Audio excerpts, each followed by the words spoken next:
What black market did kids at your school run? If you enjoy this video, please give it a like and subscribe for more. I went to a private high school with a strict dress code, ties, belt, etc. So I bought a bunch of ties and belts from a thrift store and ran a lucrative rental business out of my locker. A kid in my school used to sell stupid amounts of porn tapes for $10. We found out later that his dad had paid for some porn channels, and I guess he never noticed his son had them open in his room. He would buy empty tapes and just hit record until the tapes were full. I know I bought at least 10 of them. This was in the 90s, that guy was making a shit ton of money. He would bring a backpack full of tapes almost every day and leave school with it empty. Easily he was making $200 a day when he emptied his bag. I used to sell Coke the drink because they didn't allow fizzy drinks to be brought in. Locker accessories such as carpets and magnets.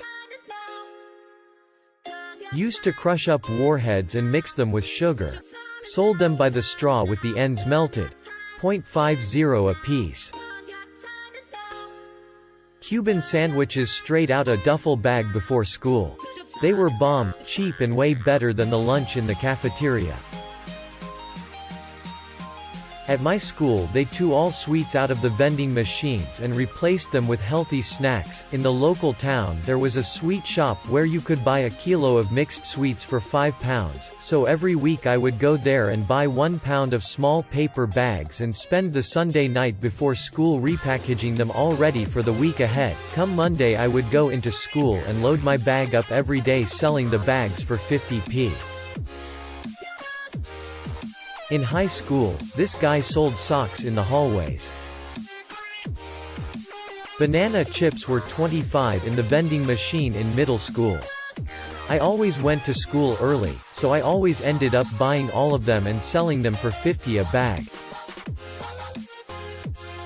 Apple laptops in middle school, some had iTunes, some didn't, and the kids wanted it, so I apparently was the only one who knew how to transfer the installer with my USB. I put it on everyone's laptop for gifts, favors, etc. in return.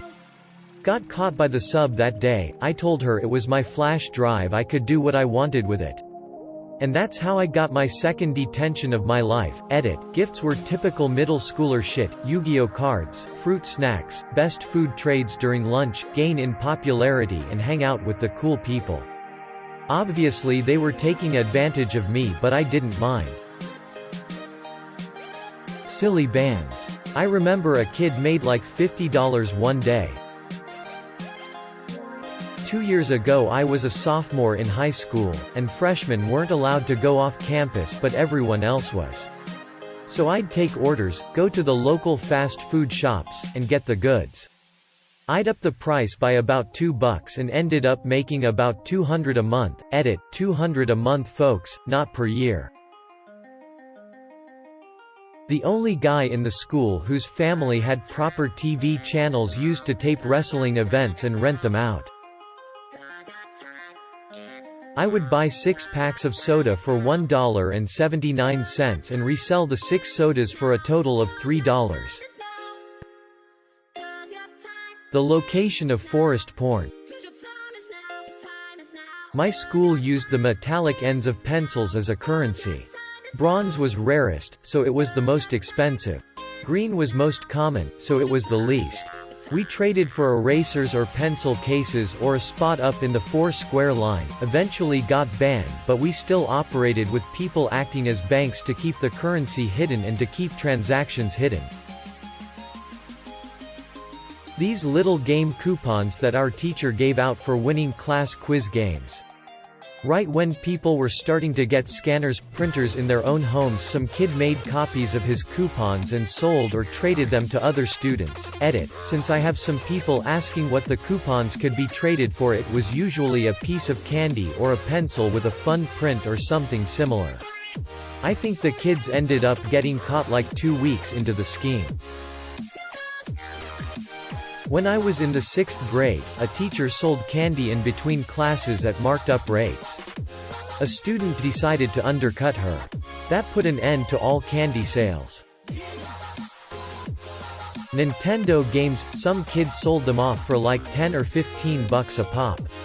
I don't know where he got them from, but he said he just told his dad what he wanted and his dad would get it for him.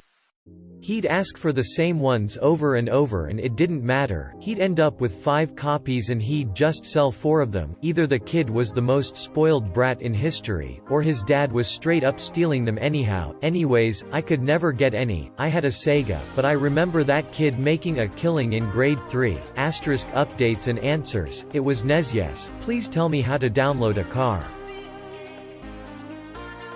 I have family in NY and would go visit a couple times a year back in high school. Every once in a while we'd visit Chinatown in NYC and I'd end up buying $100's worth of fake watches, Rolex, Tag, Gucci, etc., return to school and sell them for double than what I paid for them. I had the principal's secretary's handwriting down and used to sell hall passes for $1 each.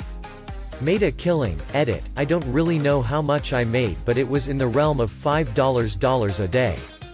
Sometimes I went dry because you needed the actual pass paper, but I finally figured out how to get into the supply closet, slide the student ID by the latch bolt.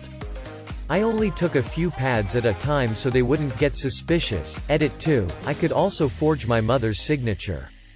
Did it so well that when I brought in a note from her that she scribbled on the dash, they called her to confirm.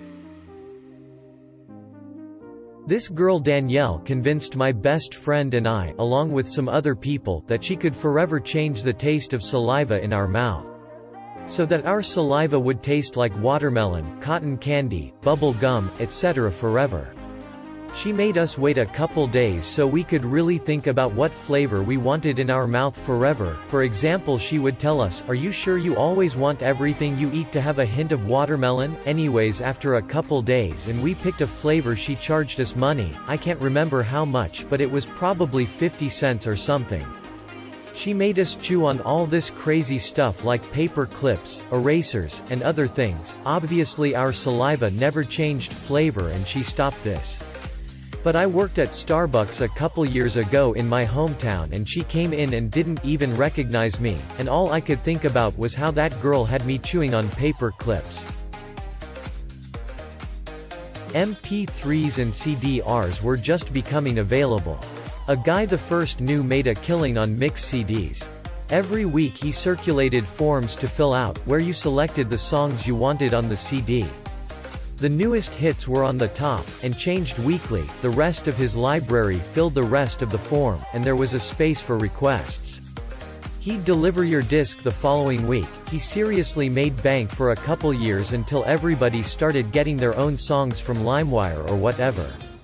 I don't know what he's doing now, 20 years later, but I don't doubt he's successful. Edit, just as a bit of an aside, since a few responses have mentioned LimeWire, when this guy started doing it in HS, the only real avenues for music sharing were Usenet groups and IRC. Apart from the 20 minutes before the morning bell rang where everyone crowded around the front of the school being an open-air drug market, there were always dice tournaments.